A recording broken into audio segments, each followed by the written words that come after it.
যিনি গেছেন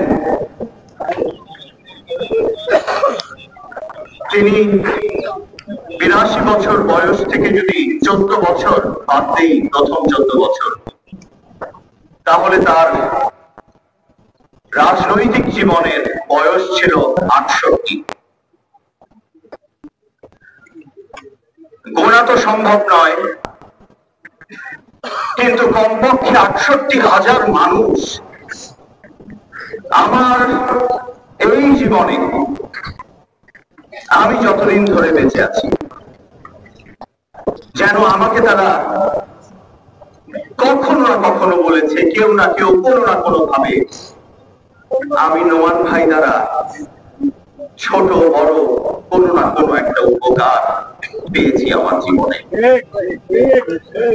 কিভাবে সম্ভব আমি জানি না, আমি জানি না এত অল্প সময়ে মাত্র দুবার মন্ত্রীর যে টার্ম ছিল 10 বছর, মূলত ক্ষমতা তো মন্ত্রী হলেই হয় অথবা এমপি হলেই হয়, এত অল্প সময়ে এত মানুষের কাজ কিভাবে করলেন? আর যদি তিনি জানতেন যে এটা তার শেষ বিদায় ভাষণ হতো, যদি তিনি সেভাবে বুঝতেন, আমি ভাবছিলাম আপনাদের আব্দুল্লাহ নোমান কি বলতেন।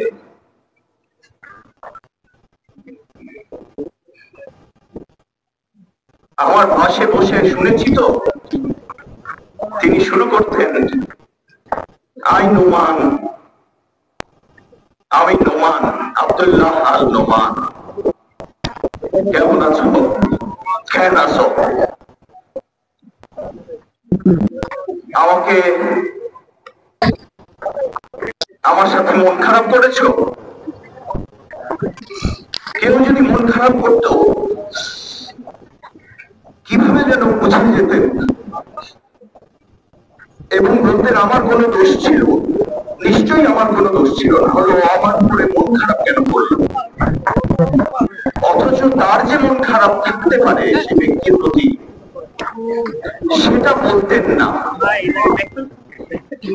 কাউকে বলে নাই কোনোদিন আমার তোমার উপরে মন খারাপ, তোমার বোধহয় আমার উপরে একটু মন খারাপ। বলতেন বহু বছর ধরে আমি তোমাদের সাথে কাজ করি, যদি আমার কোনো ভুল ত্রুটি হয় আমি তো চলে যাচ্ছি আজকের পরে তো আর তোমাদের চোখে চোখ রাখতে পারবো না, অভিমান জানাতে পারবো না, তোমাদের অভিমান শুনতেও পারবো না, ক্ষমা করে দিও ভাই। এটা বলতেন আমার এই অল্প সময়ে আমি ভেটেরিনারি ইউনিভার্সিটি করেছি, যেটা এখন পৃথিবীতে একটি নাম করা বিশ্ববিদ্যালয়। বলতেন চেষ্টা করেছিলাম, হয়ে গেছে কিভাবে কিভাবে, খুব বিনয়ী তো, কখনো নিজের ঘাড়ে নিজের ক্রেডিট গুলো আমি দিতেন না। বলতেন একটা গণঅভ্যুত্থানে 4 জন শহীদ এনএনএমজে কলেজ করেছি বাকলিয়ায়, খুব নীরবে করেছি, যেন আবার কোনো অ্যাটাক না আসে, সেই কলেজ না ষড়যন্ত্র না হয়ে যায়, তাই চেষ্টা করেছিলাম, হয়ে গেছে, এটাকে অনেক উন্নত করতে হবে, আপনাদের কাছে রেখে গেলাম, তোমাদের কাছে রেখে গেলাম। একটু মনে রেখো যে 90 খুব ইম্পর্টেন্ট আমাদের লাইফে, 71, 90, 24, আর এর আগে তো 1952 সালে 21শে ফেব্রুয়ারি মাস।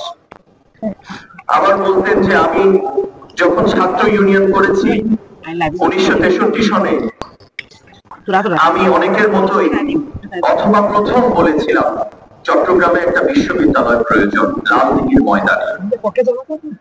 আজকে আমরা সেই বিশ্ববিদ্যালয় পেয়েছি, আমাদের কত ভালো লাগা, আমাদের একটা অসাধারণ চট্টগ্রাম বিশ্ববিদ্যালয় আছে।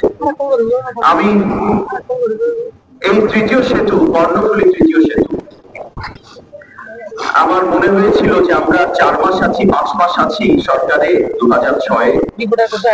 আমাদের একটা কুইক ফান্ড ছিল, দেশনেত্রীকে বললাম, ম্যাডাম আপনার মুখ দিয়ে তো প্রচার করিয়ে দিলাম লালদিঘিতে যে সেতু হবে, এখন কি হবে? আপনি এটা তো একটু ক্যাবিনেটে সাইন করা দরকার।